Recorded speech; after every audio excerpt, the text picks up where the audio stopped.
আসসালামু আলাইকুম। রাষ্ট্রপতি মোহাম্মদ শাহাবুদ্দিন ক্যান্টনমেন্টে গিয়েছিলেন একটি অনুষ্ঠানের প্রধান অতিথি হয়ে। সেখানে তিনি ভাষণ দিয়েছেন, বক্তব্য দিয়েছেন। নিশ্চয়ই আমরা এটুকু বলতে পারি যে ক্যান্টনমেন্টে তার এই যাওয়া, সেখানে একটি অনুষ্ঠানে বক্তব্য দেওয়া, এটি এই মুহূর্তে অনেক দিক থেকে অনেক কিছু ইঙ্গিত করে। সে বিষয়ে যাচ্ছি, তার আগে এটুকু বলে রাখি যে রাষ্ট্রপতি শাহাবুদ্দিনের এই অনুষ্ঠানের বিষয়ে দেশের কোনো গণমাধ্যমে তেমন কোনো প্রকার খবর প্রচার করা হয়নি অথবা কাভারেজ দেওয়া হয়নি। শুধুমাত্র আন্তঃবাহিনী জনসংযোগ পরিদপ্তর আইএসপিআর থেকে পাঠানো একটি প্রেস রিলিজই প্রকাশ করা হয়েছে, এর বাইরে তেমন কিছু না। কেন গণমাধ্যমে খুব বেশি প্রচার করা হয়নি, কাভারেজ দেওয়া হয়নি, সেটিও আমাদের বুঝতে খুব বেশি কষ্ট হওয়ার কথা নয়। ইঙ্গিত দেয় তার এই যে ক্যান্টনমেন্টে যাওয়ার বিষয়টি। কেন বলছিলাম? তার কারণ হচ্ছে গত এক বছরের মধ্যে, প্রায় এক বছরের মধ্যে প্রকাশ্যে বলা যেতে পারে তাকে এই প্রথমবারের মধ্যে দেখা গেল। গত প্রায় 11 মাসের মধ্যেও তিনি ক্যান্টনমেন্টে প্রথমবারের জন্য গেলেন। গত 11 মাসের মধ্যে তার কণ্ঠ আমরা প্রকাশ্যে শুনলাম। ডক্টর মোহাম্মদ ইউনূস প্রধান উপদেষ্টা হিসেবে শপথ নেওয়ার পর অথবা অন্তর্বর্তী সরকার গঠনের পর তাকে প্রকাশ্যে কোথাও বক্তব্য দিতে দেখা যায়নি। শুধুমাত্র ওই দিনই 8 আগস্ট 2024 যখন ডক্টর মোহাম্মদ ইউনূসকে শপথ বাক্য পাঠ করানো হয়, সেই দিনই শেষ তার কণ্ঠ শোনার বিষয়টি বা বক্তব্য দেওয়ার বিষয়টি। এখন বিষয়টা হচ্ছে যে আমরা দেখেছিলাম তাকে শহীদ দিবস এবং বিজয় দিবসে শুধুমাত্র প্রকাশ্যে শহীদদের উদ্দেশ্যে শ্রদ্ধা জানাতে শহীদ মিনারে এবং স্মৃতিসৌধে, এর বাইরে আর তাকে দেখা যায়নি। তিনি কার্যত এক ধরনের গৃহবন্দী অবস্থাতেই আছেন, এরকম অনেকে বলেন। তিনি কোথায় গিয়েছিলেন? তিনি গিয়েছিলেন পিজিআর, প্রেসিডেন্ট গার্ড রেজিমেন্টের প্রতিষ্ঠাবার্ষিকী অনুষ্ঠানে। পিজিআর সম্বন্ধে অল্প একটু বলে রাখি, অনেকেই আমরা এই প্রতিষ্ঠান সম্পর্কে জানি না। এটি বঙ্গভবনে অবস্থিত, রাষ্ট্রপতির নির্বাহী অফিসের অ্যাটাচমেন্ট থাকে এবং প্রতিষ্ঠানটির সবচেয়ে যে মূল দায়িত্ব সেটি হচ্ছে রাষ্ট্রপতি ও তার পরিবারের সদস্যদের বিদেশ ভ্রমণ, চিকিৎসা সেবা, আতিথেয়তা পরিষেবা সহ বেশ কিছু গুরুত্বপূর্ণ কাজ তাদেরকে করতে হয়। এবং এই বাহিনীর প্রধান বা প্রতিষ্ঠানের প্রধান হচ্ছেন একজন মেজর জেনারেল পদমর্যাদার সামরিক কর্মকর্তা, যিনি রাষ্ট্রপতির সামরিক সচিব হিসেবে দায়িত্ব পালন করেন। এবং রাষ্ট্রপতির সামরিক সচিবের স্ট্যাটাস অথবা পিজিআর এর প্রধানের স্ট্যাটাসটি হচ্ছে মার্কিন যুক্তরাষ্ট্রের হোয়াইট হাউসের সামরিক অফিসারের সমতুল্য। এখন পিজিআর এর এই অনুষ্ঠানটি, প্রতিষ্ঠাবার্ষিকী অনুষ্ঠানটি সাধারণত 2 দিন হয়ে থাকে। অন্যান্য বছর 2 দিন হয়ে থাকে, এইবার একদিনই হলো। অন্যান্য বছর যে 2 দিন হয়ে থাকে তার একদিন প্রধান অতিথি হিসেবে উপস্থিত থাকেন রাষ্ট্রপতি, আর একদিন উপস্থিত থাকেন প্রধানমন্ত্রী অথবা প্রধান উপদেষ্টা। এবার কিন্তু সেটি হয়নি। আর পিজিআর এর প্রতিষ্ঠাবার্ষিকী 5 জুলাই হলেও এবার 7 জুলাই এই প্রতিষ্ঠাবার্ষিকী অনুষ্ঠান অনুষ্ঠিত হয়েছে। এটি অবশ্য তেমন কোনো বিষয় না, 2-1 দিন আগে পরে বার্ষিকীর অনুষ্ঠানগুলো হতেই পারে। সেখানে 3 বাহিনীর প্রধান উপস্থিত ছিলেন। সেনাপ্রধান জেনারেল ওয়াকারুজ্জামান নিজে তাকে অভ্যর্থনা জানান, রাষ্ট্রপতিকে অভ্যর্থনা জানিয়েছেন। আর সেই অনুষ্ঠানে তিনি বক্তব্য দিয়েছেন বটে, ভাষণ দিয়েছেন, তবে খুব দীর্ঘ নয়, যতদূর জানি সংক্ষিপ্ত বক্তব্য দিয়েছেন। সেই বক্তব্যের মধ্যে 2টি বিষয় খুব গুরুত্বের সঙ্গে উল্লেখ করেছেন, যদিও ছোটভাবে। একটি হচ্ছে প্রেসিডেন্ট গার্ড রেজিমেন্ট পিজিআর এর সদস্যদেরকে তাদের নেতৃত্বের প্রতি অনুগত থেকে তাদের উপর অর্পিত দায়িত্ব সুষ্ঠুভাবে পালনের নির্দেশ দিয়েছেন, যেগুলো বলতে হয় আর কি তাই। এবং পিজিআর সদস্যদের নিষ্ঠা, শৃঙ্খলাবোধ ও পেশাগত দক্ষতার প্রশংসা করেছেন। আরেকটি কি, মুক্তিযুদ্ধে বীর শহীদদের প্রতি তিনি শ্রদ্ধাবনত চিত্তে শ্রদ্ধা জানিয়েছেন, তাদেরকে স্মরণ করেছেন। যখন মুক্তিযোদ্ধাদের বদলে অন্য অনেককে উঁচু করে দেখানোর একটি চেষ্টা চলছে, 71-এর স্থানে অন্য কোনো কিছুকে রিপ্লেস করার চেষ্টা করা হচ্ছে, 71-এর ইতিহাস, 71-এর স্মৃতিচিহ্ন, আমাদের মহান মুক্তিযুদ্ধের যে স্মারকগুলো সেগুলো যে একের পর এক মুছে ফেলা হচ্ছে, ধ্বংস করে দেওয়া হচ্ছে, সেই মুহূর্তে শুধুমাত্র মুক্তিযুদ্ধের শহীদদের স্মরণ করা, এটি অন্তত আমার কাছে সিগনিফিক্যান্ট মেসেজ। আরও যা যা কিছু উল্লেখ করলাম এর মধ্য দিয়ে আপনারা মেসেজ খুঁজে নেওয়ার চেষ্টা করতে পারেন। রাষ্ট্রপতি মোহাম্মদ শাহাবুদ্দিন কার্যত অনেকখানি গৃহবন্দী, অনেকে বলেন এমনটা, তখন তাকে তো কোথাও দেখা যায়নি। এবং এমনকি প্রধান উপদেষ্টার সঙ্গে তার সাক্ষাৎও বা মুখ দেখা দেখিয়ে বন্ধ, এমন একটা অবস্থা। অর্থাৎ প্রধান উপদেষ্টা তার সঙ্গে সাক্ষাৎ করেন না বা দেখা করেন না, বা দুজনের মুখোমুখি হওয়াটা এখনো পর্যন্ত তেমন হয়ে ওঠেনি। শুধুমাত্র শহীদ দিবস এবং বুদ্ধিজীবী দিবসে শ্রদ্ধা জ্ঞাপন করতে গেছেন, কিন্তু তাদের মধ্যে কথা হয়নি। আমাদের যে দীর্ঘদিনের প্রথা বা ঐতিহ্য, যে রাষ্ট্রীয় দিবসগুলোতে প্রধানমন্ত্রী বা প্রধান উপদেষ্টা এবং রাষ্ট্রপতি একসঙ্গে শ্রদ্ধা জ্ঞাপন করেন, অথবা পাশাপাশি সময়ে রাষ্ট্রপতি পরে প্রধানমন্ত্রী বা প্রধান উপদেষ্টা শ্রদ্ধা জ্ঞাপন করেন শহীদদের উদ্দেশ্যে, পরবর্তী তাদের মধ্যে কিছু কুশল বিনিময় হয়। আমরা অন্তত এই সরকারের সময় সেটি দেখিনি। এবং এই গুঞ্জনও তো মাঝে ছড়িয়ে পড়েছিল গত 3-4 দিন আগে, বৃহস্পতিবারের দিকে কোনো একটি গোষ্ঠী বঙ্গভবন ঘেরাও করতে যাচ্ছে বা করবে, এরকম একটি গুঞ্জন বা গুজব ছড়িয়ে পড়েছিল। বাইরের দেশে, মানে ঢাকার বাইরে থেকে নাকি অনেককে জড়ো করা হয়েছিল, এগুলো গুঞ্জন আকারে ছড়িয়েছে এবং সেই জায়গা থেকে বঙ্গভবনের নিরাপত্তা জোরদার করা হয়েছে, এগুলো আমরা জানি। রাষ্ট্রপতির অপসারণ তো শুরু থেকে জানিয়ে আসছে বৈষম্যবিরোধী ছাত্র আন্দোলনের তারা, বা এখন যারা জাতীয় নাগরিক পার্টির নেতৃত্বে আছেন। বিএনপির সুকৌশলী রাজনীতির কারণে শুধুমাত্র সেটি ঠেকানো গেছে।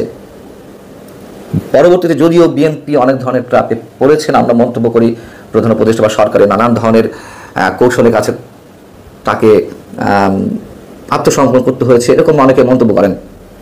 যখন নির্বাচন নিয়ে দফায় দফায় যে ডেটগুলো দেওয়া হচ্ছে বা নানান ধরনের আলোচনা, কিন্তু বিএনপি অন্তত এই ক্ষেত্রে, দুটি ক্ষেত্রে যদি বরাবরই বলি, একটা হচ্ছে সংবিধান এখনো পর্যন্ত এক্সিস্টিং রাখার ক্ষেত্রে, আরেকটি হচ্ছে রাষ্ট্রপতির অপসারণ না করার ক্ষেত্রে তাদের যে ভূমিকা, সেটা অবশ্যই কৌশলী এবং অবশ্যই প্রশংসার দাবি রাখে। তার কারণ রাষ্ট্রপতিকে অপসারণ করা হলে বিএনপি জানে যে তখন আর একটা সাংবিধানিক শূন্যতা তৈরি হবে, নির্বাচন নিয়ে যে টালবাহানা চলছে সেটি করতে সরকারের জন্য আরও সহজ হবে। শুধু নির্বাচন নয়, আরও অনেক কিছু ঘটতে পারে, যেটি এখন জুলাই প্রক্লেমেশনের কথা বলা হচ্ছে, যেই দাবিটা তারা ডিসেম্বরে করেছিল, পরে একটা পর্যায়ে যে সংবিধানের কথা বলছিলাম, সংবিধান ছুঁড়ে ফেলার কথা, সেটি ঠেকানো গেছে। এখন আবার নতুন করে সেই ঘোষণাপত্রের কথা দাবি জানানো হচ্ছে। নিশ্চয়ই জুলাই ঘোষণাপত্রকে কেন্দ্র করে সেটি দেওয়া হোক না হোক, অনেক কিছু আমাদের সামনে ঘটতে যাচ্ছে। তবে এই মুহূর্তে সেনানিবাসে রাষ্ট্রপতির অতিথি হয়ে যাওয়া নিশ্চয়ই সিগনিফিকেন্ট, এটুকু আমি নিঃসন্দেহে বলতে পারি। তারেক রহমান, আপনাকে আমরা স্বাগত জানাচ্ছি আমাদের অনুষ্ঠানে।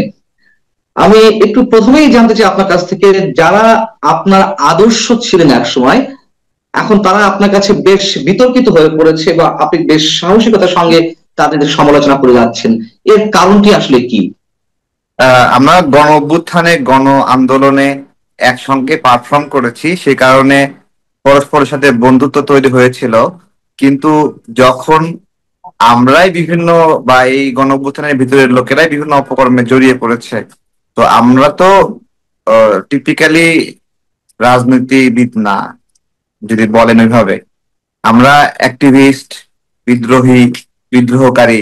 তো আমরা আমাদের জায়গা থেকে ওই বিদ্রোহগুলো জারি রাখছি আর কি, যে কোনো অন্যায় দেখলে। তো এইটা তারা হজম করতে পারছে না, যারা আমাদেরকে আদর্শ মনে করতো। যখন তাদের পছন্দের কোনো ব্যক্তির বিরুদ্ধে কথা বলি, তখন তারা এটা হজম করতে পারে না, এই জন্য একটু গালিগালাজ করে আর কি। আপনি যেমন একটু এক্সাম্পল দিবেন, যেমন আপনার এই দলের নামও তো দেওয়া ছিল প্রবাসী একজন অ্যাক্টিভিস্টের, নাকি? এটা আসলে শাপলু ভাইয়ের নাম দেওয়া। তো এটা শাপলু ভাই নামটা দিয়েছিলেন, শাপলু ভাই নিজে আমাকে বলেছেন, কিন্তু ওটা পিনাকি দাদা বলেছিলেন যে এটা উনি দিয়েছেন, কিন্তু আমরা পরে জানতে পারি ক্রস চেক করে এটা শাপলু ভাইয়ের দেওয়া নাম। এখানেও তার এই ধরনের দাবি কেন যে তিনি দিয়েছেন? এটি মানে উনি দাবি করেন বা এরকম না, তো মানে আমি বলেছিলাম, উনি আমাকে বলেছিল নাম দেওয়া আমজনতার দল, এটা আসলে উনি শাপলু ভাইয়ের কাছ থেকে শুনে বলেছিলেন, এটা আর কি। আচ্ছা, এখন সেই পিনাকি ভট্টাচার্যের বিরোধিতা আপনি বেশ করছেন, বেশ সমালোচনা মুখর, এবং আপনি বললেন যে তাদের গ্রুপের কারো সমালোচনা করলে সেই তারাই আবার আপনাদেরকে বা তাদেরকে সহ্য করতে পারে না। কি কারণে সহ্য করতে পারছে না আপনাদেরকে? এখন এত যখন হৃদ্যতা ছিল, ভালো সম্পর্ক ছিল, ঘরের লোক হিসেবে এক অর্থ বলা যায়, ঘরের মানুষ ছিলেন, নানান ধরনের পরামর্শ নিয়েছেন, এখন কি এমন ঘটলো যে আপনারা তার বিরোধিতা করছেন বা সমালোচনা করছেন? আমরা তো একসাথেই গণ অভ্যুত্থানে আলোচনা পরামর্শ করে কাজ করেছি। গণ অভ্যুত্থান পরবর্তী সময়ে আমরা একটা স্থিতিশীল, ধীর স্থির রাষ্ট্র চেয়েছি। পিনাকি ভট্টাচার্যরা সেই স্থিতিশীল রাষ্ট্রটা চায় না, স্থিতিশীল রাষ্ট্র মানেই ধীরে ধীরে একটি গণতান্ত্রিক বাংলাদেশের দিকে আমরা হাঁটবো। তো অস্থিতিশীল থাকলে তারা কিছুটা লাভবান হয়, বিভিন্ন মব সৃষ্টি করলে মাতব্বরি করতে পারেন, এটা হলো বিষয়।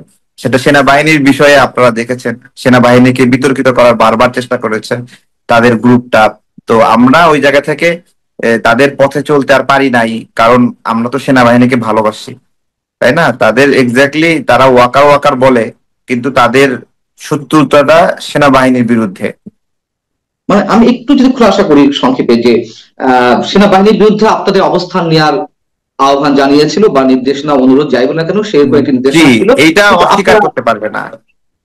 জি, সেনাবাহিনীর বিরুদ্ধে অবস্থান নেওয়ার ধরনটা কি? মানে তার প্রতিবাদ করতে হবে, তার সমালোচনা করতে হবে জেনারেল ওয়াকার সাহেবের, এরকম কিছু, নাকি এর চেয়ে ভয়ঙ্কর কিছু? না, দেখেন, ওয়াকার সাহেব তো একজন ব্যক্তি, তাই না?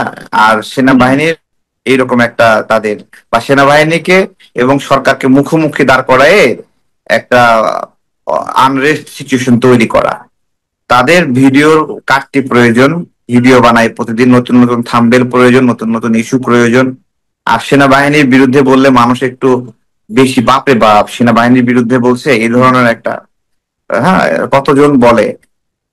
এইটাকে সুযোগ লাগায় এই বেশ কিছু ইউটিউবার আছে, তারা সেনাবাহিনীর মুখটা বারবার উচ্চারণ করে শুধুমাত্র ভিউ এর জন্য। হ্যাঁ, না, এটা তো মানে শুধু ভিউ, মানে একটা এক লাখ লাখ ভিউ আর ক টাকা আসে, নাকি বিহাইন্ড দ্য স্ক্রিন আরো কোনো ধরনের আর্নিং সোর্স আছে? এমনিতে বিহাইন্ড দ্য স্ক্রিন কিছু থাকতে পারে। গণ অভ্যুত্থানের সময় প্রাথমিক লেভেলে এই আন্দোলন, ভারতের সাজায় দেওয়া আন্দোলন, এই আন্দোলন শেখ হাসিনা সাজায় দেওয়া আন্দোলন, এই ন্যারেটিভ গুলো পিনাকি ভট্টাচার্যের দেওয়া, ঠিক আছে, এবং সে আপ্রাণ চেষ্টা করছে এই আন্দোলনকে প্রশ্নবিদ্ধ করার। তার কারণ আমার প্রশ্ন হচ্ছে যে শুধুমাত্র ভিউ এর কারণে কি এরকম চটকদার কথাবার্তা কিংবা আক্রমণাত্মক কথাবার্তা বলা হয়, নাকি বিহাইন্ড দ্য স্ক্রিন আরো অনেক কিছু আছে, অন্য একটা কোনো জিনিস, আর্নিং? জি, একটা বিষয় থাকার সম্ভাবনা আছে। পিনাকি ভট্টাচার্য তো প্রো আমেরিকান পলিটিক্সটা মনে হয় করে, বা আমেরিকার প্রতি অনুগত তার একটা ইয়ে আছে, বা ওই লবিতে সে কাজ করে। অনেকে তো বলেন তিনি রয়্যাল এজেন্ট। তো আমেরিকা এগুলো তো কাছাকাছি বিষয়, তাই না? কাছাকাছি বিষয়। তো সে জায়গা থেকে আমাদের বন্দর করিডোর এই বিষয়গুলো নিয়ে সেনাবাহিনী যে বিরোধিতা করবে, এটা আমরা যদি এখন জানি তাহলে এই ঘটনাটা আরো 3 মাস আগের ধরেন, তাই না? তো সেই জায়গা থেকে যে ওনাদের বিরোধিতা আগে থেকে হয়তো বা ছিল, যে কারণে ওনাকে সরানো বা সেনাবাহিনী রিসেবল করা, রিসেবলটা করলে তারা এই কাজটা সহজে বের করতে পারবে, করিডোরের বিষয়টা আমেরিকার স্বার্থ হাসিল করার জন্য বা ইন্ডিয়ান স্বার্থ হাসিল করার জন্য, এরকম একটা বিষয় রয়েছে। আপনি বলছেন যে মব বলে তাদের লাভ, বাংলাদেশ অস্থিতিশীল হলে তাদের লাভ, এই লাভের ধরনটা কেমন? মানে বিশাল কোনো গেম চলছে আপনার কাছে মনে হয়? না, এটা দেখেন, প্রত্যেকটা মবের পিছনে অর্থনৈতিক কারণ আছে। একটা স্কুলের প্রধান শিক্ষককে মব সৃষ্টি করে সরাবে, ওই স্কুলের আরেকজন শিক্ষক প্রধান শিক্ষক হতে চায়, যে কারণে সে এই ফিনান্সটা করে এই মবের হুম। পিছনে। আমরা এটা খুব স্ট্রংলি ফাইন্ড আউট করেছি। অনেকগুলো কলেজে সরাসরি শিক্ষকরা জড়িত, প্রধান শিক্ষককে সরানোর জন্য মব সৃষ্টি করার তারা এটা ফিনান্স করে। এভাবে বিভিন্ন প্রতিষ্ঠানের গুরুত্বপূর্ণ ব্যক্তিকে সরিয়ে আরেকজন গুরুত্বপূর্ণ হওয়ার জন্য তারা এই মবে ফিনান্স করে। এটা হলো একটা বিষয়। হ্যাঁ, এমনি এমনি কেউ অবশ্যই। ধরেন জি। দেশপ্রেম থেকে আবেগ থেকে বিয়ে বাড়িতে গিয়ে চট্টগ্রামে মব সৃষ্টি করবে, হুম। হ্যাঁ, এইরকম না। এটা তো বের হয়েছে, তারা ফিনান্সিয়ালি ডিমান্ড করেছে এই মব সৃষ্টির সঙ্গে সঙ্গে। তারা দাবি করেছিল, হ্যাঁ। হ্যাঁ, এটা তো এইগুলোই করছে আর কি। এই আপনার রাজনীতিতে যারা বছরের পরে বছর সময় দিচ্ছে, ধীরে ধীরে বিভিন্ন কষ্ট আঘাত সহ্য করে তারা হলো একটা স্টেবল জায়গায় রাজনীতিটা করে। তারা আতঙ্কিত হয় না, তারা হলো ভয়ও কম পায়, আবার তারা অতিরিক্ত লোভও কম করে। কিন্তু যারা নতুন করে রাজনীতিতে আসছে, তারা এই রাজনীতিটাকে মনে করে ব্যাপকভাবে আয়ের উৎস, এবং যা পায় জড়াই নিতে হবে, যেদিকে পায় খাইতে হবে। এটা তারা মনে করছে যে রাজনীতি এরকমই মনে হয় নোংরা। কিন্তু বাংলাদেশে প্রচলিত 40-45টা মানে দল আছে যারা ফাংশন করছে, তাদের কোন দলটা কতটুকু অর্থনৈতিক ভাবে ফিল্ড থেকে অর্থ নেয়, তাই না? ফিল্ড লেভেলে কতটুকু অর্থ নেয়, বড় কয়েকটা দল ছাড়া কাউকে মানুষ দান করে না। বিএনপি, ইসলামী আন্দোলন, জামাতে ইসলাম, আওয়ামী লীগ, আর এখন এনসিপি, এছাড়া অন্যান্য অপরাপর ছোট ছোট দলে কেউ অর্থায়ন করে না। এরা নতুন করে রাজনীতিতে এসে ভাবছে যে এখানে এরকম চিপ দিলেই মনে হয় টাকা বের হয়, ওই চিন্তা থেকে ওই মানুষকে চিপ দিয়ে কষ্ট দিচ্ছে আর কি। আচ্ছা, আমি যদি পাল্টা প্রশ্ন করি, যে আপনি যখন ভারত বিরোধী ভারতের পণ্য বিরোধী একটা আন্দোলন শুরু করেছিলেন, ব্যাপক সাড়া ফেলেছিল, অনেকে তো বলতো যে আপনি বোধহয় আইএসআই এর এজেন্ট। আবার এখন আপনি বলছেন যে তারা আহ, র এবং যুক্তরাষ্ট্র বা সিআইএ এর এজেন্ট। সাধারণ মানুষ আসলে কোনটাকে বেছে নেবে? অনেক ধন্যবাদ, ভালো কথা বলেছেন। আমি আসলে আমার জায়গা থেকে যখনই সীমান্তে নাগরিক হত্যা হতো, আমি হ্যান্ড মাইক নিয়ে বের হয়ে পড়তাম। আমার কাজের দেখেছেন? পরিধি ছিল অত্যন্ত ছোট। আমি জি। আমার জায়গা থেকে আমার রাগ হতো, ক্ষোভ হতো, আমি সেই রাগ এবং ক্ষোভ থেকে দেশের মানুষকে জানাইতাম যে আপনারা কি জানেন এরকম বাংলাদেশে এই পঞ্চগড় সীমান্তে নাগরিক হত্যা করা হয়েছে, ঝিনাইদহ সীমান্তে, ব্রাহ্মণবাড়িয়া, আখাউড়া, এগুলো আমি, এটা আমার অনেক আগে থেকে আমি এটা করতাম। এটাকেই আপনার হলো পুঁজি করে পিনাকি ভট্টাচার্য।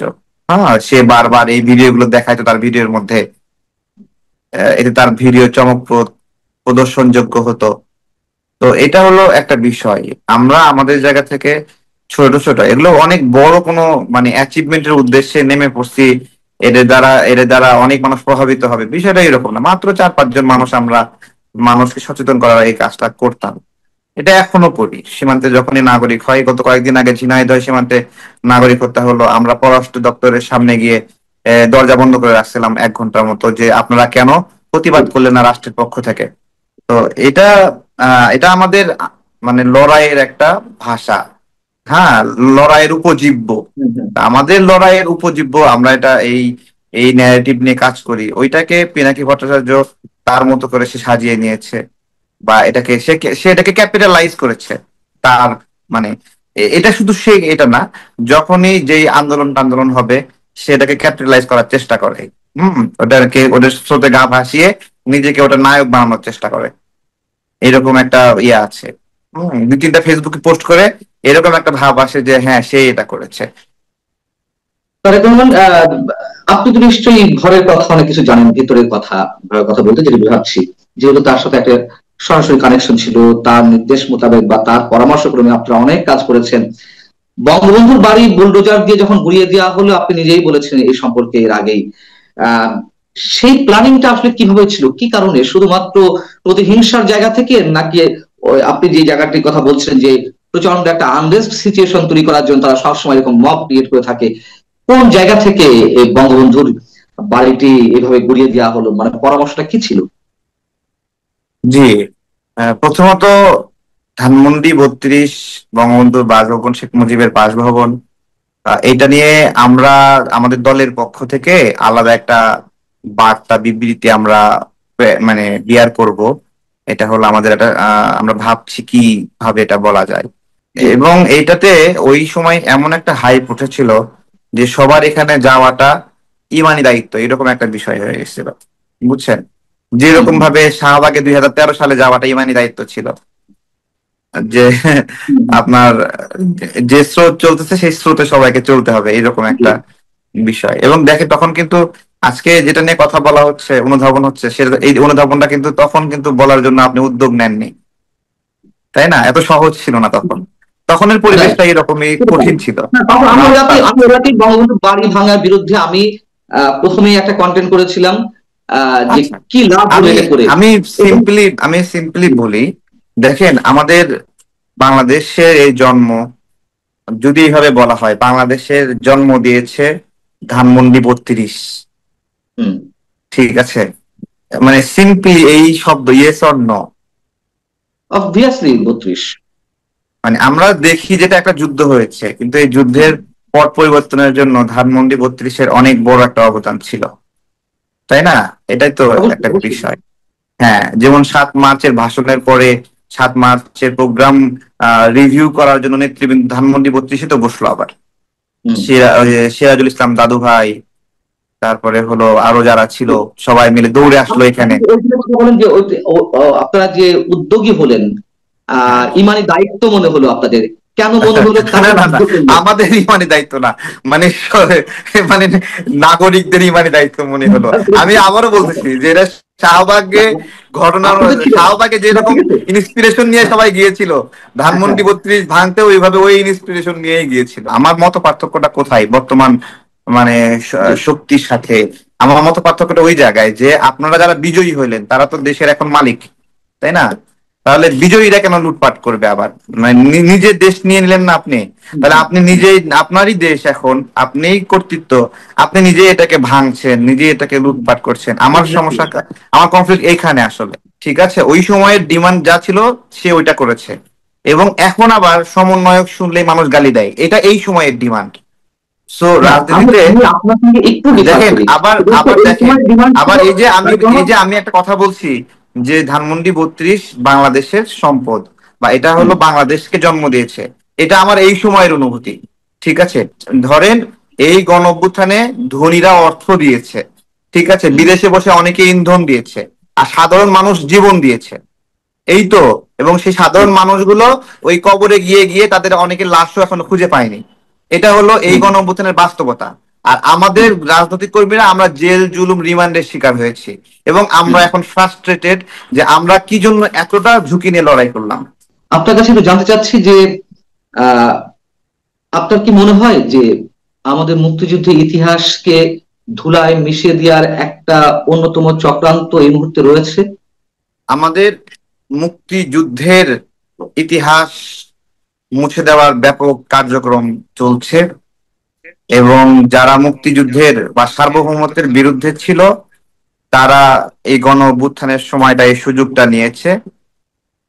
কিন্তু তারা তো সুযোগ নেবেই, আওয়ামী লীগ এই পর্যায়ে গেল কেন? এই জন্য তো সুযোগ নিচ্ছে। এটা তো আমরা তো ওই 71-এর বিরুদ্ধে যুদ্ধ করি নাই, তাই না? আমরা তো একটা সরকার পতনের আন্দোলন করেছি, রাইট, রাইট। নাকি? আচ্ছা, সে আন্দোলনটা গণ অভ্যুত্থানের পর্যায়ে গেছে, তাই তো? আচ্ছা, তো এখন যারা মুক্তিযুদ্ধের বিরুদ্ধে, তারা এটাকে ক্যাপিটালাইজ করার চেষ্টা করছে এমন ভাবে যে 71 আর প্রয়োজন নাই, এটা তো নিচ্ছে এখন। এই জন্য আমরা যারা গণ অভ্যুত্থান করছি, আমরা কি কালপ্রিট নাকি? আমরা আমরা আমরা তো আন্দোলন করে ভুল করিনি। তাহলে যারা 71-কে মুছে দিতে চায় তারা কালপ্রিট, এবং যারা মানুষের বিরুদ্ধে, দেশের মানুষের পালস না বুঝে মানুষকে দমন পীড়ন করেছে, তারা তারা হলো কালপ্রিট। আমরা তো আমরা তো 71 এবং 24-কে সাথে করে নিয়েই চলতে চাই। আমরা তো কিন্তু কোনোটাকে, 71 কে ধারণ করতে চাই, যেমন আমরা 24-এর চেতনাও রয়েছে, কিন্তু কোনো অবস্থাতে তো 71-এর সঙ্গে হ্যাঁ, 24 মেলানো যাবে না, তাই না? না, আমি তো 24-এর সাথে 71 মিলাতে যাচ্ছি না। 24 আমাদের না, খুব সদ্য সদ্য শেষ হওয়া ক্ষত, তাই না? এই ক্ষতর ঘা এখনো শুকায়নি, এই জন্য এটা গুরুত্বপূর্ণ। এই জন্য 71 24 দুটাই বলতে হয়। এক সময় গিয়ে 24 আর বলবে না মানুষ, কিন্তু এখন তো কিন্তু ক্ষত আছে, এখন তো বলতে দিবেন। এখন তো ক্ষত চমৎকার কথা আছে, এখন তো বলেছেন। বলতে দিবেন। চমৎকার, ঠিক আছে। চমৎকার একটা সহজ, মানে খুব সহজ একটা এক্সাম্পল দিয়ে আপনি ক্লিয়ার করে দিয়েছেন। আমার আর কোনো প্রশ্ন নেই এই ক্ষেত্রে। কিন্তু আমার যে প্রশ্নটি, যে মানে 24-এর এই আন্দোলনে যেমন অনেক আওয়ামী পরিবারের সন্তানেরাও যোগ দিয়েছিল, এটা বাস্তব সত্য, আপনিও জানেন আমিও জানি। কিন্তু আপনারা তো একটা দলের লিডিং পর্যায়ে ছিলেন। যেমন সাধারণ মানুষ থেকে শুরু করে যারা আওয়ামী পরিবারের সন্তান, তারাও বুঝতে পারেন যে পেছনে একটা ম্যাটিকুলাস ডিজাইন রয়েছে, একটা গভীর ষড়যন্ত্র রয়েছে। আমি বলছি না এই আন্দোলনের কোনো প্রয়োজন ছিল না, আমি মোটেই সেই কথা বলছি না। আমি বলছি পেছনের ষড়যন্ত্রের কথা অনেকেই জানতো না। আপনারা কি জানতেন? আমি আপনাকে খুব সাদা মাটা ভাবে বলবো, অনেক ধন্যবাদ। আওয়ামী লীগের যে সকল সন্তানরা বা ছাত্রলীগের ছেলে পেলে এই আন্দোলনে যুক্ত হয়েছিল, তারা আওয়ামী লীগের চেতনায় মানে উদ্ভাসিত হয়ে অংশ নেয়নি, বা আওয়ামী লীগকে ভালোবেসে এই আন্দোলনে অংশ নেয়নি। বরঞ্চ আওয়ামী লীগের পলিটিক্যাল সিস্টেম তারা পছন্দ করে না, তারা পরিত্যাগ করে এই আন্দোলনে অংশ নিয়েছে। এটা তো একটা বিষয়। তো এটা আওয়ামী লীগের লোকেরা এটাতে অংশ নিয়েছে, এই জন্য এটা আওয়ামী লীগের ক্রেডিট এরকম না, বরং তারা আওয়ামী লীগকে চ্যালেঞ্জ করেছে। আওয়ামী লীগ ভুল পথে আছে, এই জন্য এক নাম্বার গেল। যে ম্যাটিকুলাস ডিজাইনের কথা বললেন, যে বিদেশি শক্তি বা বহিঃশক্তি, আমাদের এই গণ অভ্যুত্থান শুরু থেকে, একদম ইনিশিয়াল স্টেজের শুরু থেকে, এবং এই গণ অভ্যুত্থানের মাঝ পর্যায়ে, এই গণ অভ্যুত্থানের দুটো অংশ। 17 জুলাইয়ের আগের একটা অধ্যায়, 17 জুলাইয়ের পরের একটা অধ্যায়। 17 জুলাই আত্মসমর্পণের মধ্য দিয়ে একটা অংশের লড়াই শেষ হয়ে যায় এবং 18 জুলাই পলিটিক্যাল মুভমেন্ট শুরু হয়। ওই একটা গ্রুপ ছিল, ওই গ্রুপ অনেক আগে থেকেই ডক্টর ইউনূসকে কেন্দ্র করে একটা ক্ষমতা কাঠামোর স্বপ্ন দেখতো, মাঝে মাঝেই তারা কথাবার্তা বলতো। হ্যাঁ, কে কে উপদেষ্টা হবে তারা লিস্ট করে রেখেছিল বিভিন্ন কিছু। তো ওই গ্রুপটা এই আন্দোলন করছে বা এই আন্দোলনকে ইন্ধন দিছে বিষয়টা এরকম না, ঠিক আছে? বা ওই গ্রুপ এই আন্দোলনকে সফল করছে এরকম না। এমনকি ওই গ্রুপ আন্দোলনের শেষ দিনেও এটাতে কোনো কানেক্ট ছিল এরকম না। যেটা হয়েছে, আন্দোলনের পরবর্তী সময়ে ওই গ্রুপটা সফলভাবে রাষ্ট্রের কর্তৃত্ব নিয়ে নিয়েছে। এখন যারা অস্থিতিশীল করে রাখতে চাইছে তারা আসলে কি চাইছে, তাদের এই মুহূর্তে তারা, চাওয়াটা কি? আমি শুনেন, আমি বলি, আপনি সেটা তো ওই পিনাকি ভট্টাচার্যকে তো মিন করছেন তাই না, বা ইলিয়াসকে মিন করছেন। ওরা চাওয়া কি, ওরা, ওদের প্রত্যাশা যে সরকার ওদের হাতের মধ্যে থাকুক, ওদের গ্রিপের মধ্যে থাকুক, এটা ওদের চাওয়া, বুঝছেন? ওদের চাহিদা মতো চলবে, ওদের মর্জি মতো চলবে। ওরা যেভাবে ভাবে। তাদের পিছনে কোনো শক্তি নেই। হ্যাঁ, তাদের পিছনে কোনো শক্তি আছে কিনা আছে জানি না, তবে তারা ইউটিউবিং, ভিডিও ব্লগিং এগুলোর মাধ্যমে আপনার হলো আলেম ওলামা বিভিন্ন অংশের মানুষের মাথা আপনার হলো মানে ইজরা নিয়েছে এক ধরনের, বুঝছেন? মানুষের মস্তিষ্ক, আমার খুব দুঃখ লাগে যে আপনার এইভাবে ইউটিউবের মাধ্যমে মানুষ ড্রাইভ করে, এভাবে মানে ইউটিউবের মাধ্যমে মানুষ মানে মানসিক ভাবে তাদের মস্তিষ্ক বর্গা দিয়ে রাখে কারো কাছে। এটা খুবই আমাদের অধঃপতন। আপনি এই বাংলাদেশ যে পথে যাচ্ছে বা যেদিকে এগোচ্ছে, আমরা বর্তমান বাস্তবতার জায়গা থেকে যেটা দেখছি এবং যারা কন্ট্রোল করার চেষ্টা করছে রিমোটের মাধ্যমে সবকিছু মিলিয়ে, আহ আপনি এর ভবিষ্যৎটা কি দেখছেন? আচ্ছা, এখন আমাদের ভবিষ্যৎ তো আমাদের বানাইতে হবে, বুঝছেন? মানে আমরা যদি ভালো চাই তাহলে সবাই মিলে চেষ্টা করে দেশকে একটা গণতান্ত্রিক সরকার ফিরায় আনতে হবে। এটা করতে হবে, কিন্তু বাস্তবতা হ্যাঁ, কি বলছে, কোন দিকে যাচ্ছে? বাস্তবতা ষড়যন্ত্র তো হচ্ছে বিভিন্ন ভাবে। লন্ডনে তারেক রহমান ডক্টর ইউনূস বসার পরে বাংলাদেশে নির্বাচনের জন্য একটা স্টেবল দিকে যাওয়ার সুযোগ ছিল, কিন্তু এখানে অনেক ধরনের অনেক কনস্পিরেসির মাধ্যমে বিভিন্ন তত্ত্ব এবং মত হাজির করে বিশৃঙ্খলা করা হচ্ছে, যার মধ্যে পিআর নামে একটা শব্দ ছিল, সেটা একটা গুরুত্বপূর্ণ। তো এই পিআর তো কতটা ভণ্ডামি দেশের মানুষ এখন আবার বুঝতে পারছে। এই পিআর এর কথা বললেই মানুষ গালি দিচ্ছে। তো এটা কিন্তু আগে গালি দিত না, মানুষ যখন সঠিকভাবে জানতে পারে একটা ব্যবস্থাপনা ভণ্ডামি হচ্ছে তখন মানুষ সঙ্গে সঙ্গে এটাকে ক্যাচ করে, আস্তে আস্তে বুঝে প্রতিরোধ করে। তো এখন পিআর কে, আমরা যারা পিআর এর বিরুদ্ধে কথা বলছি আমাদের কার বলতে হচ্ছে না, জনগণই এখন বলছে, তারা তাদের ফেসবুক সোশ্যাল মিডিয়ায় তাদের মতামত দ্বারা বলছে। তো এগুলো শয়তানি নির্বাচনের আগ পর্যন্ত চলবে। একটা গণতান্ত্রিক সরকার আসলে শক্ত হাতে এবং দয়া দিয়ে, মায়া দিয়ে, ভালোবাসা দিয়ে নিজ সরকারকে নিজে সুন্দরভাবে চালাবে। ষড়যন্ত্র দেখা যাচ্ছে, সেটির কি আসলে কোনো সহজ সমাধান হবে আপনার মনে হয়? হবে হবে, এগুলো কিছু না, এগুলো অল্প কিছু মানুষ, তারপরে ওই বিভিন্ন জেলা থেকে 5-10 জন করে এক জায়গায় করে 10,000 মানুষ এক জায়গায় করতে পারে, বাট এটা সারা বাংলাদেশের শক্তিমত্তা বা ক্ষমতা না, ঠিক আছে? অনেক ধন্যবাদ তারেক রহমান আপনাকে আমাদের সঙ্গে যুক্ত থাকার জন্য। আপনার দলের জন্য শুভকামনা জানাচ্ছি। দর্শক, শেষ করছি, ভালো থাকুন। এই ছিল আজকের আলোচনা। আল্লাহ হাফেজ।